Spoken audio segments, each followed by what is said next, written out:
It's time to make dinner. Welcome to the Happy Homestead. I'm Amanda. It is a weeknight. I have just about finished my work day, and I try to just be real and transparent on this channel because I am going through the days of life just like you. Some days are busier than others, and you can do it. You can still make dinner. If I can do it, you can do it. So in this video, I am going to share with you in real life making 3 weeknight dinners that are easy, delicious, nutritious, and hopefully inexpensive because maybe you have most of the ingredients on hand. So first dinner tonight, we are going to make sloppy joes with green beans and roasted potatoes. I'm already taken a pound of ground beef out of the freezer that yesterday or the day before, so that's already thawed in the refrigerator. That's the only forethought I have put into tonight's meal. So it's hopefully still something that you can put together rather quickly. I'm gonna go into the pantry, get some tomato sauce and the green beans. I've got my potatoes here. These are the last of the potatoes that we have right now. And they are looking a little suspect. I mean, they're sprouting. They're like literally ready to go in the ground. I had a bag, mind you, of red potatoes as well. Those sprouts, those suckers were like 3 inches long. So I actually planted them in our garden. I actually planted them a week ago, and we'll see what happens. Who knows? It was worth the experiment. But we're gonna take the sprouts off these, cut them, get them in a pan, and roast them. Okay, so I need some tomato sauce for the sloppy joes. And here is a pint of just plain sauce from August of 2024. When I'm pulling out of the pantry, I always try to pull first in, first out. That's the method I try to use. I can't squat, I'm not gonna do that. So I have some plain sauce from January of this year from frozen tomatoes that I just had to get rid of and process through, but I'd rather use the older one first, and it's only, what, 9 months old. And we're gonna get a quart of green beans. So don't overcomplicate this. I realize that you may not have home-canned, homegrown green beans in your pantry. Use what you have. Maybe you have some frozen green beans. Maybe you have some frozen broccoli, cauliflower. Find a vegetable that you like, that you have, that works for you. I am going to start with getting the potatoes in the oven to roast because that's going to take the most time. The sloppy joes aren't going to take long at all. The green beans just have to warm up. All right, I've got everything on the counter here. I also found the bottom portion of a tromboncino squash from last year's garden in the refrigerator. I had forgotten that I'd I cut the top really long part off, and I made some butternut squash fritters last week, which were delicious, and I will do that again and share that process with you.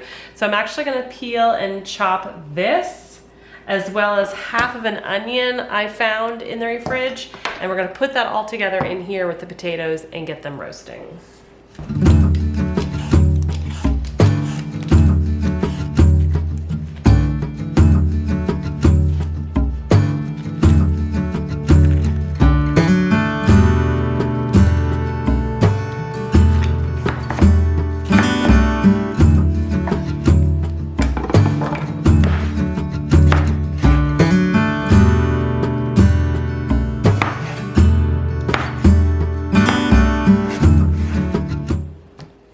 I just turned the oven on to 400 degrees to start getting that preheated.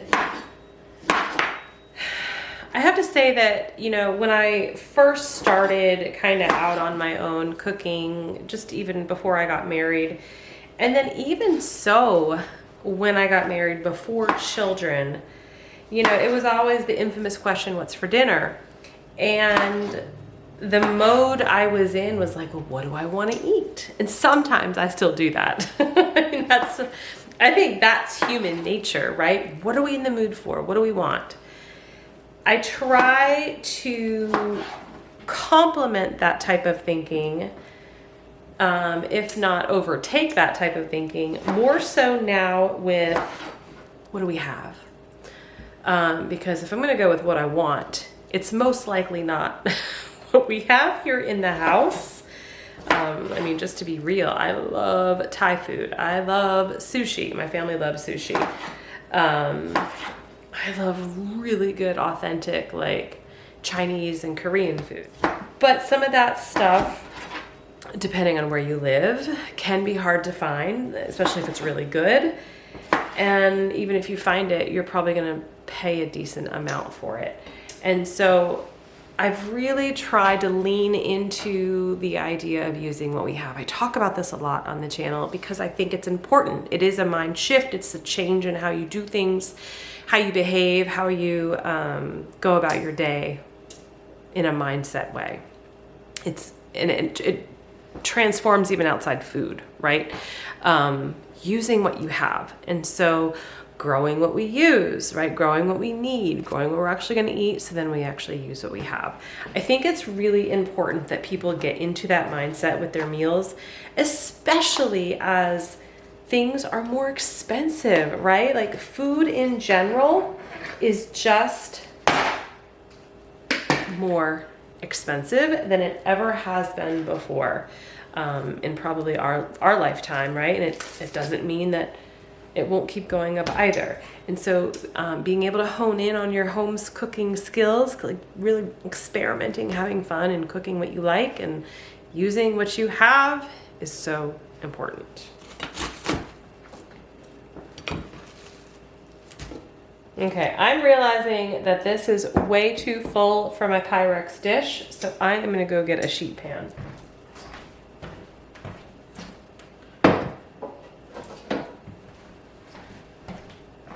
Whenever I'm roasting vegetables, I don't like to have it, you know, too hot, like too layered, because the stuff on the bottom, it cooks, but it doesn't really roast. It kind of more like steams. And I want more of the roasted kind of crispiness on the onions, potatoes, and squash. So we're going to use a sheet pan. I'm going to drizzle with just a little bit of olive oil.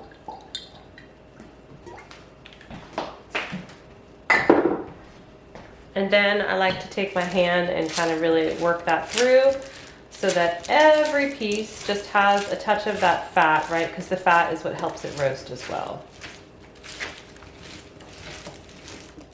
I'm now going to season with the Redmond Real Salt Organic Seasoning Salt. It has Redmond salt, garlic, onion, coriander, mustard, celery seed, black pepper, paprika, turmeric, and parsley. So it's kind of an all-purpose. It's really good, and it's just an easy way, again, to get some flavor in a pinch without having to get all of the different spices out.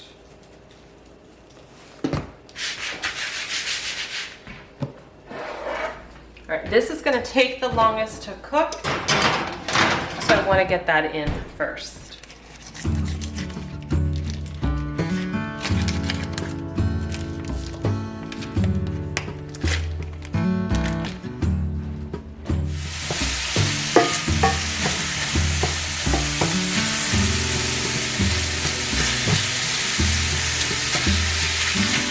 I'm going to start adding my spices.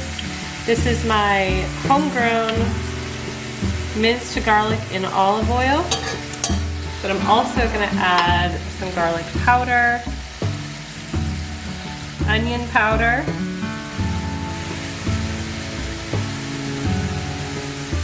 smoked paprika, thyme, oregano, freshly cracked black pepper, and Redmond Real Salt.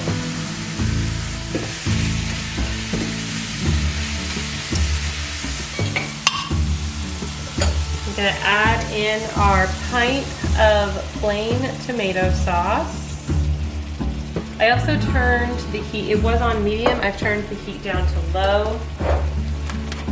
And I've got some freeze-dried goodies here that I'm gonna add. The first is actually freeze-dried beef liver. It just adds really good vitamins without altering the flavor. And then this is freeze-dried shallots. These are shallots that I actually grew, I think 2 years ago now. And since I already chopped up that half of an onion, it's roasting, and I didn't really feel like cutting a new onion, I thought I'd get some of these out. Oh, and I found some freeze-dried celery, so why not throw that in also.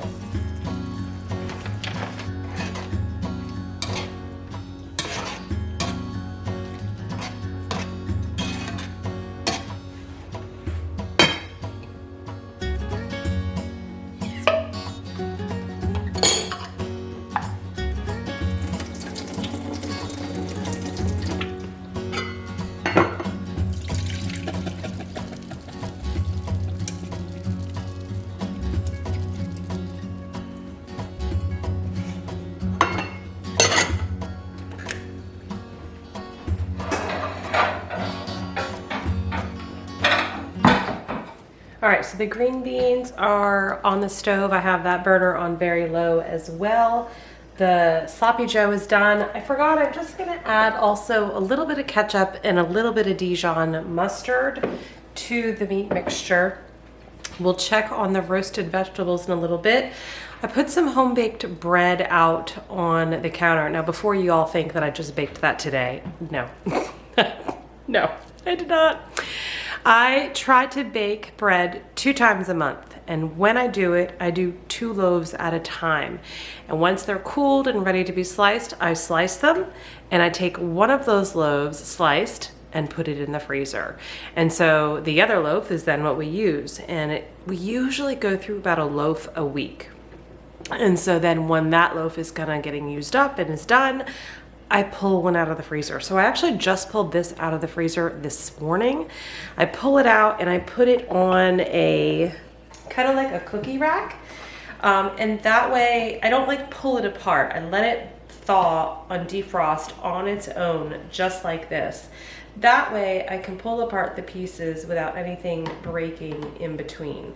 But this is the bread that we'll use for our sloppy joes. Now, I could have gone ahead and make some rolls if we had rolls, but we don't buy bread. We could do that. If you have rolls or you buy rolls, and how many times can I say the word rolls? You want that for your sloppy joe? Then by all means, go do you. We are gonna have like an open-faced one. So I'm gonna put a piece of bread down, put the sloppy joe mixture on top. We may toast the bread in the oven. I'm not quite sure yet. Green beans and the roasted veggies. Oh, and I am gonna get out some fermented pickles from last year's garden, from the 2024 garden, and some sauerkraut, because fermentation is always good with every meal. And again, we've got to use these things up because more and more are gonna start coming from the garden this year.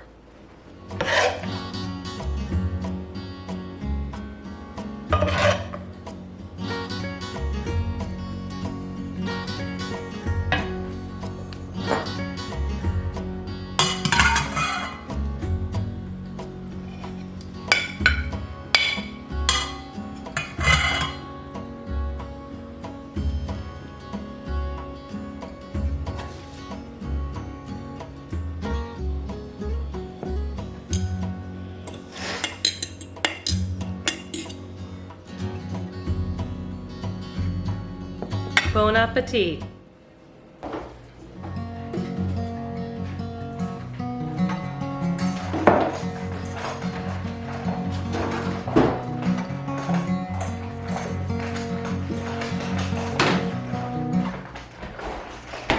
It is that time again. It's another day to think about what I feed the people I love. It's a never-ending process. All right, it is about almost 9 o'clock in the morning. So before I begin my work day, I really want to just kind of get a couple of things done for dinner tonight. I didn't think about it last night. I'm gonna marinate some meat. I'm gonna start some dough for some flatbreads. I'm gonna cook some chickpeas in the Instant Pot, and I'm gonna try to make a really quick tzatziki. Tonight's dinner, while sounds maybe a little fancy, it's actually gonna hopefully come together really simply. And it is going to be lamb kebabs with flatbread, tzatziki, and if I have the energy, like an orzo salad, like a Mediterranean salad. So I wanna get the meat marinated this morning. I want to get the flatbread dough kind of put together because I'm going to use sourdough, so I want it to try to ferment as much as possible today. And then I want to put together tzatziki so it's just done. So for the lamb, I have 2 packages. This is kebab, so these should be smaller pieces. This is lamb neck. I don't know what else to do with it, so I'm going to use this. I'm going to try to take as much meat off of the bone, I'm assuming there's a bone in here, and use that. We're marinating the meat, and by the way, you can use beef for this. You can use beef kebabs, like stew meat if you'd like. Well, maybe not stew meat because that might be too tough, but some kind of kebab meat. Steaks, if you want to use a steak cut up. We are going to marinate it with olive oil, salt, pepper, garlic, and herbs. Fresh herbs are usually best, but that is not a hard and fast rule. I did go out into our back and front yard, and I was able to get rosemary, parsley, and some lemon balm. I don't have fresh mint here at our house. I have all of the herbs at our farm property, but not here. So I'm gonna go get dried mint from my apothecary.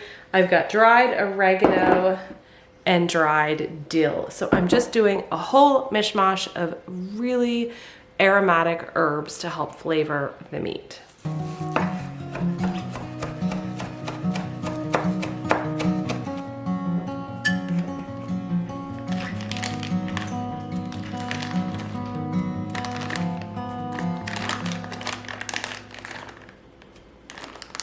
So late last year, or maybe last summer, I'm not sure which, I had purchased from a local regenerative farm half of a lamb.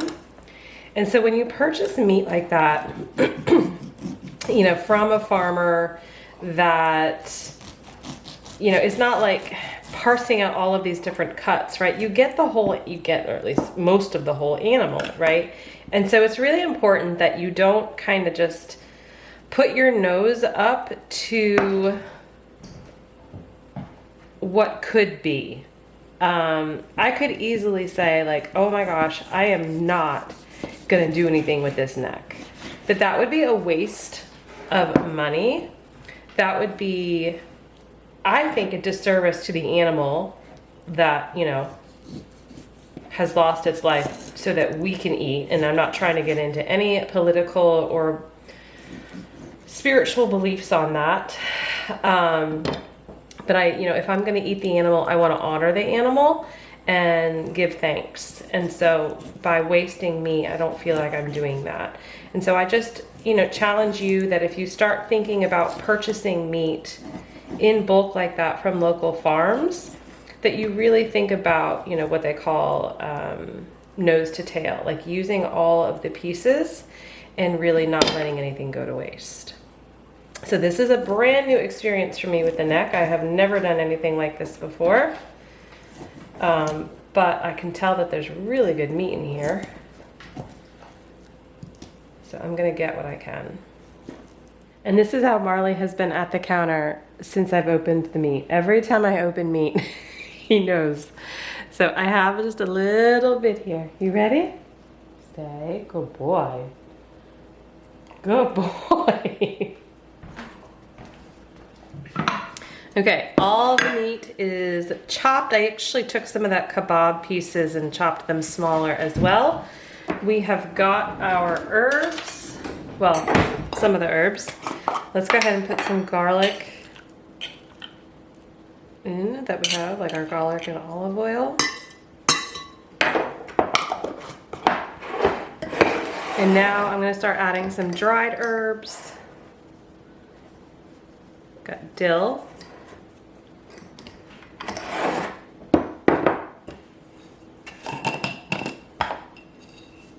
Oregano, mint, red mint real salt,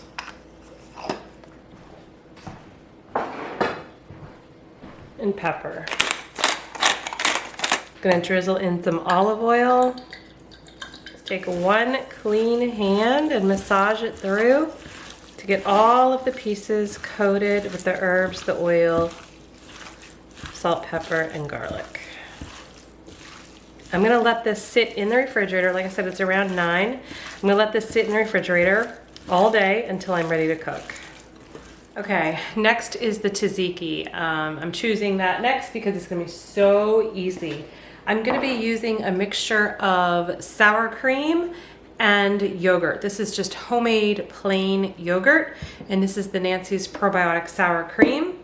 I'm going to be adding some chopped garlic, salt, cucumber. Now, I'm not a purist, so I don't have to always have cucumber from the garden, but I do have freeze-dried cucumber. So this is what I've been using it for. I probably still have so many jars left. I don't know what else to use it for. But I'm going to use the rest of this, add it into the tzatziki. We'll add in some dill as well and lemon juice. So it's just meant to be like a really kind of flavorful but cooling sauce on the palate compared to like the flatbread and the lamb like all together. I'm not measuring, and I'm sorry. I know some people really want the measurements. I'm just kind of eyeballing everything. And I very well may need to go open a new sour cream and a new yogurt. All right, went and got a new sour cream.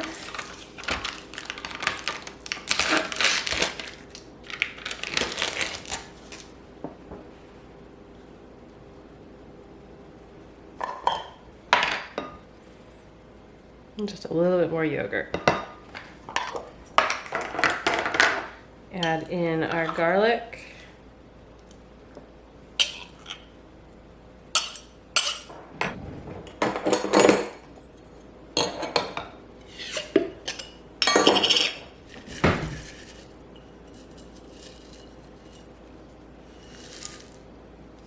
Salt. Dill. Again, fresh dill would be great, but we're using dried. Plus also by using the dried, you know, like with the cucumber and the dill here, that's not gonna work. I can let this kind of really hydrate and let the flavors come together while they're in the fridge. And all of everything so far that what I've done today, I easily could have done the night ahead. I just didn't think about it. I was too tired, all of the above.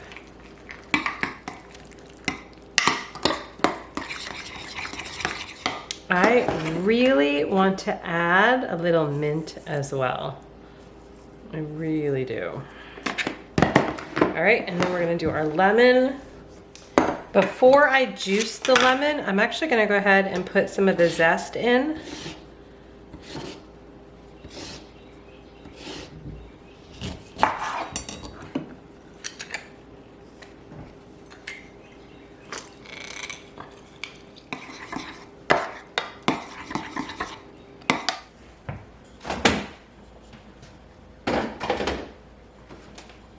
Almost done. I'm still gonna get the chickpeas in the Instant Pot, but first we're gonna work on the flatbread.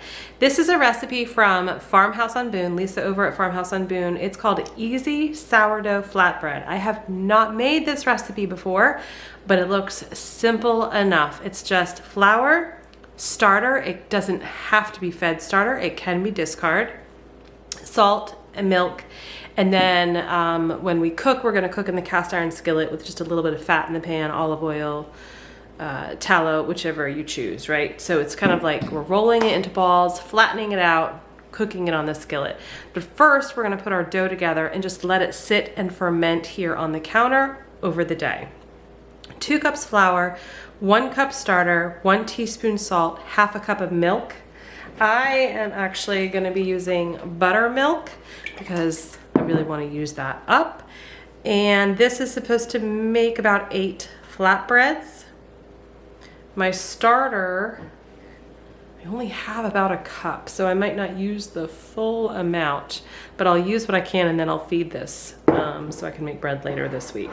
All right, let's get this mixed.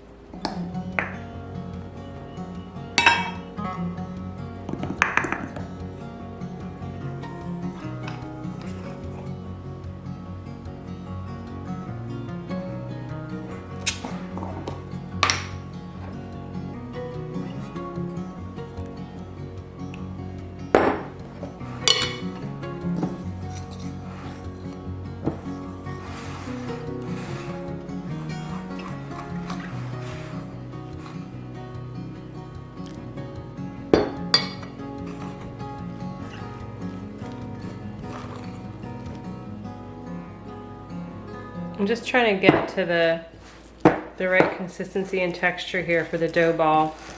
The recipe does say to knead it for a little bit. So I'm just gonna cover this and leave it on the counter. Okay, I'm gonna now do the very last thing I need to do, and that is cook some chickpeas.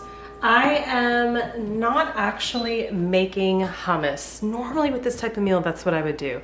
I would just make some homemade hummus. We have the ingredients and serve that along with the meal. But I have noticed that, well, hummus packs are things that I actually send my kids to school with. It's one of the snacks in my rotation. And I think they're just hummused out. My husband doesn't really reach for hummus very often. And quite honestly, instead of hummus, I would much rather have like an orzo chickpea salad.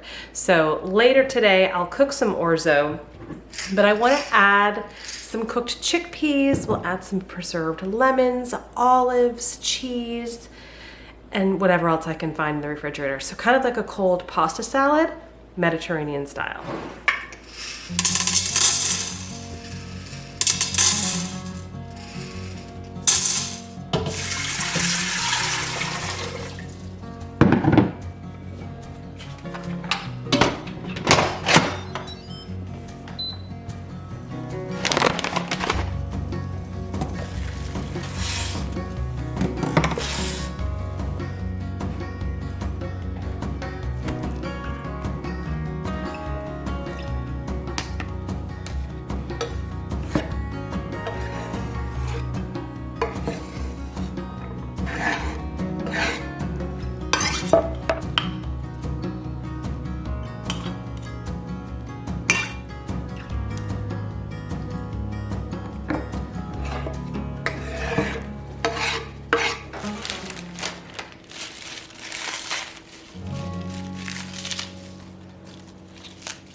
Okay, so quickly got the orzo salad put together. I just need to mix it all up. I added homemade dill Havarti cheese that I had in the refrigerator, the cooked chickpeas, minced garlic, chopped olives, the preserved lemons that I had in the fridge. And as I had mentioned, I think in my last video, I am going to show you how I make that again. And then I had these roasted red peppers in the refrigerator. These are peppers from our garden of 2024. I roasted them and then packed them in olive oil in our refrigerator. And honestly, they've been sitting there and I just needed to use them up. I don't have any sun-dried tomatoes left from the garden. That is one thing I want to try to do more of this year. But I added the peppers instead. And then I had some fresh spinach in the refrigerator from a local farm. And so I thought I'd add that in as well. Okay, I just remembered I had some basil salt in the refrigerator. This is just fresh basil from the garden that is put in a food processor with salt. So it's like really flavorful, and the salt actually kind of helps preserve the basil. So I'm just gonna put a little bit of that in for some flavor. I already put some pepper in. I think that's probably good as is.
Okay, the kebabs are in the oven. I did not feel like using the grill tonight.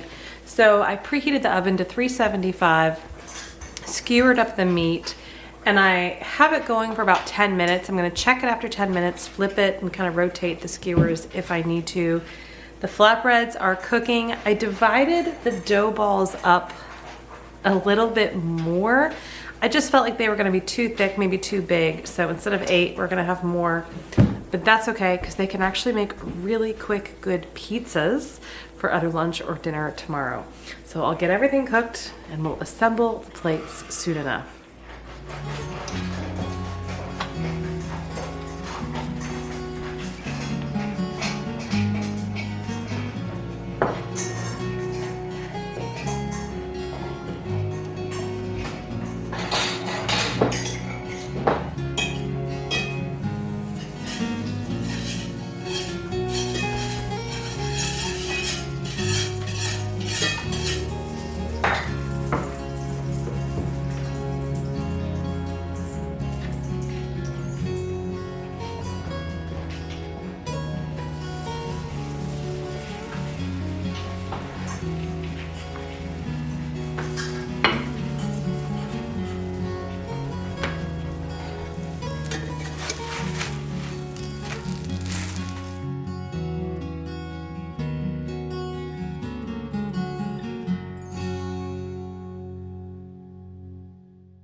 Bon appetit. All right, it is time to get dinner going. I am in the middle of my workday. I'm just taking a break in between calls to get dinner going. And I'm gonna do this fast because I wanna show you, like, you can do this too. You can do this the night before, you can do this morning of, you can do it 30 minutes in a pocket of window time that you have. I am making tonight meatloaf, baked sweet potatoes or roasted, well, Instant Pot cooked sweet potatoes, and roasted broccoli. So I've got a lot of the stuff here for the meatloaf, and I got my potatoes here on the counter. I have not actually done any prep work. So I just want you to know that. I have my broccoli sitting over there in the sink thawing. I gotta get the meat out of the fridge, which is thawed, 2 pounds of ground beef, not following a recipe. But what I love about meatloaf, which is probably similar to chili if you think about it, is you can just throw whatever in. And so I have all kinds of goodies here that I pulled out of the refrigerator and out of the pantry just to add flavor and get things used up. I'm gonna start with the meatloaf because the broccoli won't take much time at all to cook. And once the meatloaf is in the oven, then I'll get the sweet potatoes in the Instant Pot. So before I get the meat out, I wanna start the timer on my phone so we can actually keep track on how long this takes. But one of the first things I'm gonna do is I have 3 pieces of bread here, homemade bread from the refrigerator. It's the last of the bread. I need to make more, probably tomorrow, but I'm gonna take this bread and soak it in milk. I'm gonna kind of break it up into pieces, soak it in milk, then we'll get everything going because I'm gonna add the milk soaked bread to the meatloaf. I'm probably also gonna get 2 eggs out as well.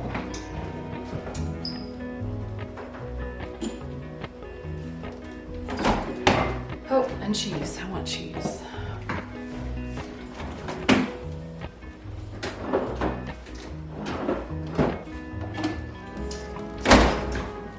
Okay. Are we ready? Now it feels like a race, like I'm rushing. But we got this. All right, we're gonna go stopwatch. Start. All right, let's get our bread soaked in milk first. If you have breadcrumbs, that works too. This is my breadcrumbs. And I'm just soaking it in milk because it adds a lot of like just kind of tenderness to the meatloaf. Very similar with meatballs, if you've ever done that with meatballs. I don't want to say it adds flavor because it doesn't necessarily add flavor, but it adds like the richness, right? The richness of the milk. This is whole milk that I'm using.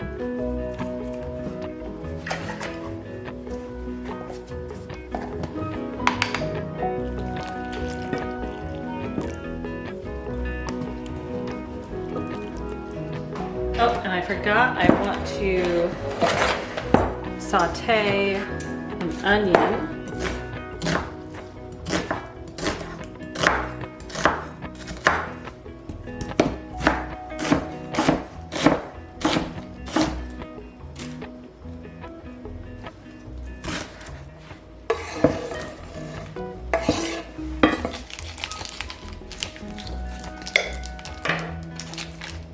So I'm using 2 pounds of ground beef, but I would also consider using a pound of ground beef and a pound of ground pork, or a pound of ground beef, a pound of ground lamb.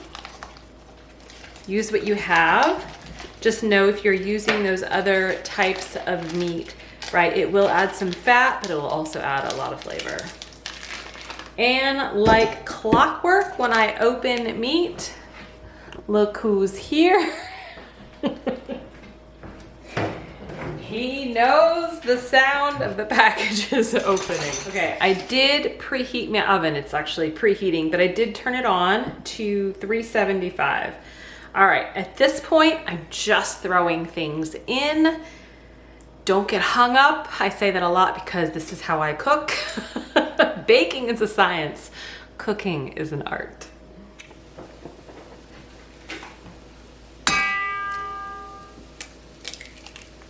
I have a little bit of tomatillo salsa that was left in the refrigerator from taco nights. And you know what? We're gonna add it in.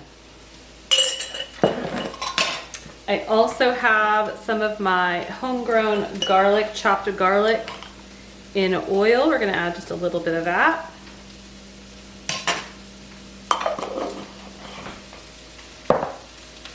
I have about a half of a jar of tomato paste from the refrigerator.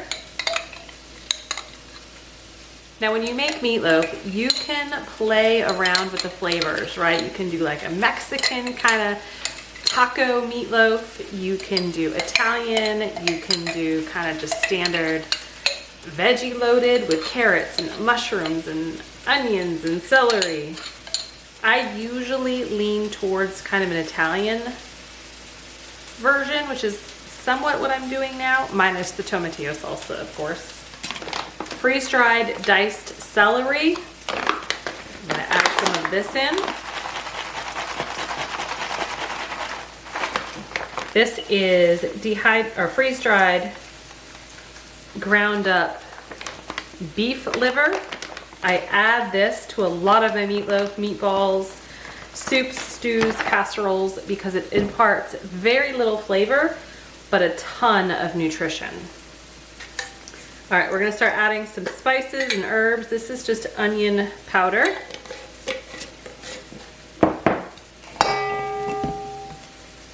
Dehydrated oregano.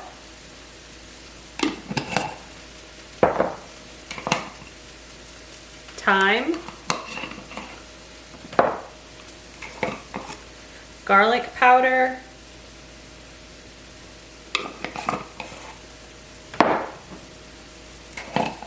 Smoked paprika. This is the Portland brand of Worcestershire sauce. I get this from Azure Standard. That's a fun noise. Black pepper. Redmond real salt. This is a jar of homemade ketchup. I'm gonna add just a little bit of this because I actually want to save a majority of it to top my meatloaf with. I want to put this on top. But it's not like traditional ketchup you're gonna buy in the store, but it has really good flavor. So my family doesn't necessarily like to use this in the instances where you would use regular ketchup, but having it mixed into things is a perfect way for me to use it. All right, I'm gonna add in some, this is actually a smoked paprika manchego cheese. It is homemade cheese that I have made from raw milk. Add whatever cheese you like or none at all. All right, adding in our onions. They're just starting to get a little brown. All right, I've cleaned up a little bit, put away what I can, getting a food safe glove so I can use my hand to mix everything up. And we are at 13 minutes and 15 seconds. I'm gonna mix this first and then I will add our bread soaked in milk. And hopefully it's just the right texture and not too goopy.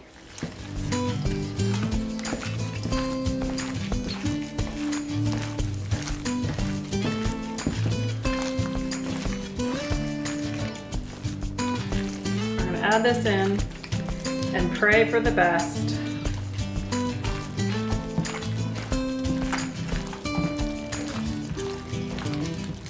Perfect. I'm gonna add this into my 13 by 9 Pyrex dish. This is just my kind of go-to with what I put our meatloaf in. Use whatever you feel comfortable using.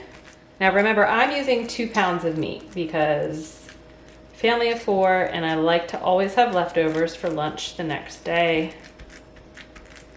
But you could easily scale this back down to 1 pound if it's just yourself or 2 of you.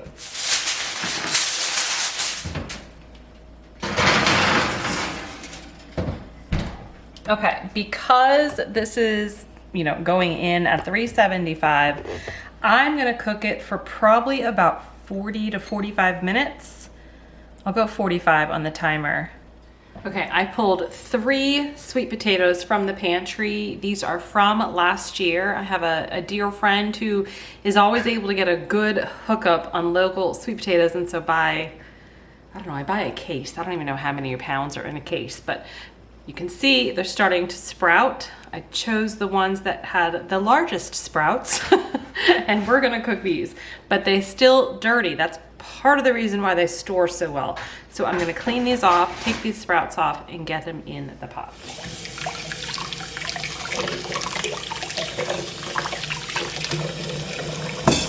Now I really like sweet potatoes that are kind of roasted in some foil in the oven. That's what I did last time I cooked some and they were so delicious. However, the Instant Pot is truly a lifesaver at times because, well, it just cooks it faster because I don't have to worry about it. And if you have yet to use the delay start button on your Instant Pot, then oh my goodness, let this be your sign, your gift to you. Use the delay start button because you can start something in the Instant Pot in the morning and delay start it, and then when you come home it's all cooked, ready, and still hot. All right, these are big boys. Normally I would do sweet potatoes probably about 20 to 25 minutes. I'm probably gonna go to about 30 minutes for these. All right, last thing is the broccoli. We're at 25 minutes. We just pulled over to the 25-minute mark.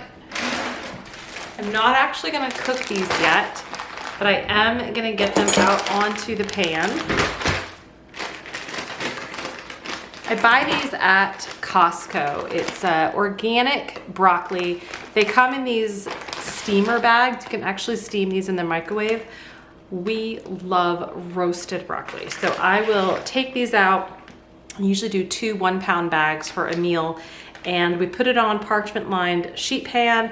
We roast it with some Redmond real salt seasoning, either the lemon pepper or the all-purpose or all seasoning, and about 375 to 400 degrees for maybe 15-20 minutes, depending on if they're still frozen or not. Delicious. They get like this black char a little bit on them and they are so good. We still have a lot of frozen ice crystals, but that is okay. It's all gonna melt, and once it gets in the oven, it's just gonna evaporate anyway. And I probably won't even put them in the oven until the 45 minutes is up for the meatloaf. I'm just gonna let it sit on the counter, and then we'll probably put some lemon pepper seasoning on this because it's so good with that.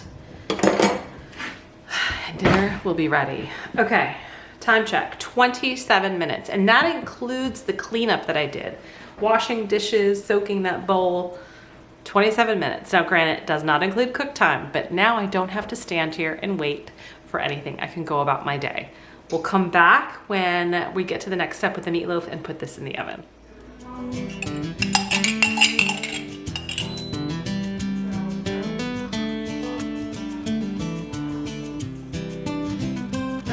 Homemade chive butter. This is from fresh chive flowers as well as chive leaves from our garden that I had made probably about a month ago. I made 3 or 4 pounds worth, and so I took some of this out because I thought that would be delicious on the sweet potatoes.